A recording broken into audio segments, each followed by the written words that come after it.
It's time for the Daily Stand Up Podcast presented by AgileDad with your host, Lee Henson. Without any further ado, let's get started. All right, ladies and gentlemen, it's time for our Agile, Not So Agile episode of the Daily Stand Up Podcast. And today I wanted to talk about how do we get over burnout if you can't take time off? So this is about burnout. So burnout in the workplace is just not uncommon anymore, unfortunately. It's not pleasant either. Even with work from home, there's data from the American Institute of Stress that suggests that 80% of US workers feel stressed about their jobs. 40% are in roles are very that where they feel very or extremely stressed, right? They feel like their job's extremely stressful. People in high intensity jobs, like those in the medical profession or law enforcement, are particularly prone to burnout. But they're by no means the only ones who suffer from it. Across the professional spectrum, burnout can be caused by any number of factors. Now, I know for certain in the agile workplace this happens, but I wanted to make sure I brought this up because this is more of a psychological safety issue and making sure we create cultures and environments that invite people to have productive agile workflow. So here I'm going to talk a little bit about things like long hours, excessively long hours, conflicts with management, overall job frustration about the work that needs to be done, or a lack of understanding of the things that are being asked for, or workers just feeling like they're on the brink of a mental, emotional, or physical collapse. I can tell you right now that stress and anxiety is real. I have very close family members that suffer from anxiety, and I can tell you that I see this every day of their lives. And it's not a walk in the park and it's not something they can control. It's a real thing. Um, but one of the things that I tell people is the easiest cure might be the most obvious one. If you feel like you're stressed, take some time off. Go on a trip or set aside a few days at home where you can just refresh and temporarily press that reset button on your stress clock, right? Just press the reset button. But not everyone has the luxury of vacation days or the financial means just pop away on escape. And you need to find some kind of way to scale back all these job related things. So I took the liberty of thinking through some of the things that we can do to get ourselves back on track.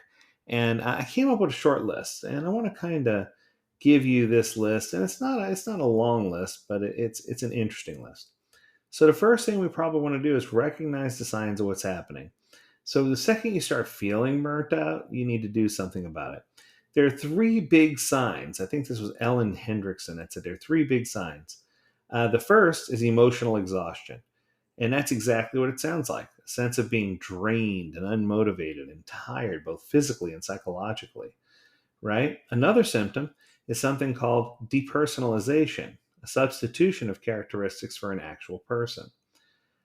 For example, a nurse might start to refer to the patient as the heart attack in room 8, or a psychologist might refer to a client as that OCD guy. You stop seeing the people you work with as people and instead start to see them as burdens, and it adds up as a mounting sore of resentment, right? Or the last big sign of burnout is losing the ability to focus, basically taking more time and energy to complete things and accomplishing less than what you set out to do. Um, Sometimes you feel like you're working really, really long hours, but accomplishing a lot less than you used to. That's a red flag. And I can tell you right now, here comes an aha moment. I've said this about work from home. I've said this about remote workforce over and over and over again. That I think the honeymoon period is over and that people are starting to work 10, 12, 14 hours a day, but they're not even producing the same amount of work they would produce in 6 hours in a workspace. And it's just amazing to me that they don't realize this, that they're getting interrupted so much that they're unable to physically focus on what they need to do and they're not getting things done. I think a big part of this is figuring out, using the gray matter properly and figuring out what capabilities we have, what we can do, and start by understanding what we need to do to have well being. So I think it starts with like physical well being, right? So it sounds like an old cliche, but good sleep, exercise, proper nutrition, those things do wonders for your mood and stress level. That is a fact.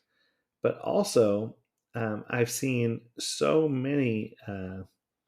I've seen so many organizations and so many people specifically where people start feeling unmotivated. They start just burning out, and you can tell by their mood that they're stressed. And it can cause you to swap out good habits for bad ones. It creates this vicious cycle where you're just in this limbo, and you get stuck. And sometimes you start really just going over the edge, sometimes with your habit or your thing that you say is going to help you be more productive. And sometimes you do things that are, how shall I put it, in excess. There, that's the easiest way for me to put it. So, for me, I think that you need to understand that physical burnout and stress is a real thing. You need to cut down on screen time once you clock out. Um, of course, that's if your job requires a lot of screen time. Uh, Eradicate yourself from your phone and your computer. The blue light will kill you over time. And if you start to feel jet lagged or feel eye strain or headaches or increased feelings of fatigue, back away from the workstations and find other habits to do that are going to help you be successful. And that leads me to the second item here, which is restructuring your work habits. So, when I'm talking about that, it's about looking at your personality. What does your job require? How much time do you have and control you have on doing it? Um, what does your job require you to do? How much in control are you? Do you have a hard time delegating or getting help on things? Do you get obsessed because you tend to be a perfectionist and want to do everything your way? If you tend to procrastinate, for instance, endlessly battling the last minute deadlines might be the root for your burnout.